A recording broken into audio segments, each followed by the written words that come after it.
Un saludo cordial a todo el curso. Vamos a iniciar el tema de archivología. En principio, quiero recordarles que la carrera de Ciencias de la Información de la Universidad Mayor de San Andrés, es decir, nuestra carrera, está compuesta por 4 disciplinas, ¿verdad? Bibliotecología, archivología, museología y documentación. Entonces ahora nos toca ver justamente lo que es archivología. La archivología es la ciencia teórica que investiga los principios y metodología de la archivística. Otras posturas señalan que tiene el mismo objeto que la archivística. Es decir, aquí se da un debate conceptual. Recuerden ustedes el debate que existe también, es algo similar entre bibliotecología, es decir, el debate que existe entre teóricos que plantean por un lado el concepto bibliotecología y el concepto biblioteconomía. Es algo similar. Sin embargo, no nos vamos a detener mucho en aspectos conceptuales, más bien nos interesa sobre todo la parte de organización de archivos. Entonces, vamos adelante. Tenemos acá también una definición de archivística que nos dice que es la disciplina que trata de los aspectos teóricos y prácticos de los archivos y el tratamiento archivístico de los fondos documentales. Bien, bueno, ustedes ya podrán, a través de las lecturas, un poco más, adentrarse más, ampliar mucho más este análisis conceptual. Ahora nos toca ver lo que es un archivo. Hay 4 acepciones sobre archivo y vamos a acudir a José López Yepes para esta interpretación. Primero, el concepto archivo proviene del latín archivo y se refiere al conjunto de documentos producidos por personas físicas o jurídicas, públicas o privadas en ejercicio de su actividad. Según López Yepes, tiene las siguientes acepciones. En principio, archivo es el depósito o edificio donde puede reunirse uno o varios fondos documentales. Fíjense, se refiere al depósito o edificio. Como segunda acepción, institución donde se conservan, ordenan y difunden los conjuntos orgánicos de documentos. Aquí estamos hablando ya de la institución. En tercer lugar, el fondo documental o reunión de documentos producidos o recibidos por una institución o persona a lo largo de su actividad. Aquí ya nos referimos a los documentos, ¿verdad? Y finalmente, archivo también es la oficina de una institución u organismo encargada de gestionar y dar información de los documentos producidos por dicha institución. Ahí están las 4 acepciones, ¿no? Como depósito, institución, fondo documental o documentos y la oficina de una institución.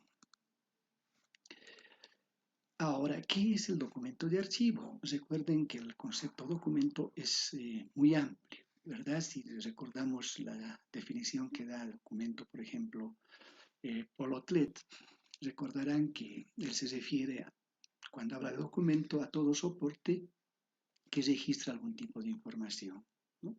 Pero ya cuando hablamos de documento de archivo, tiene su particularidad. Un documento archivístico es aquel que es producido, recibido y conservado por una institución o una persona y contiene información relativa al ejercicio exclusivo de las actividades y competencias que éstas desarrollan, estas personas o instituciones, ¿ya? Entonces, por ejemplo, ustedes se van conformando a lo largo de su vida un archivo personal, porque tienen documentos tales como el carnet de identidad, certificado de nacimiento, una hoja de vida. Todo esto constituye un archivo. Lo mismo en las instituciones. Cualquier institución genera documentos archivísticos. Una carta, un oficio, una invitación, un informe. Todos estos documentos son documentos archivísticos. Ahora, hablando de documentos de archivo, hay documentos simples, o sea, hay unidades documentales simples y unidades documentales compuestas. Una unidad documental simple es la unidad documental archivística más pequeña que existe. Esta unidad no puede ser dividida en más partes de lo que ya es. Por ejemplo, una fotografía, un informe, etc. En cambio, una unidad documental compuesta es lo que normalmente se denomina expediente y está formado por dos o más tipos de documentos y está conformado también por unidades documentales simples. ¿Ya? Un ejemplo de un expediente, por ejemplo, es un expediente, eh, un proceso de contratación, decimos aquí, pero también un expediente personal. Por ejemplo, los expedientes de los estudiantes que están en la carrera, ¿no? Son unidades, estos expedientes son unidades documentales compuestas. Bien, ahora los documentos tienen un ciclo de vida, ¿no? Se denomina ciclo vital.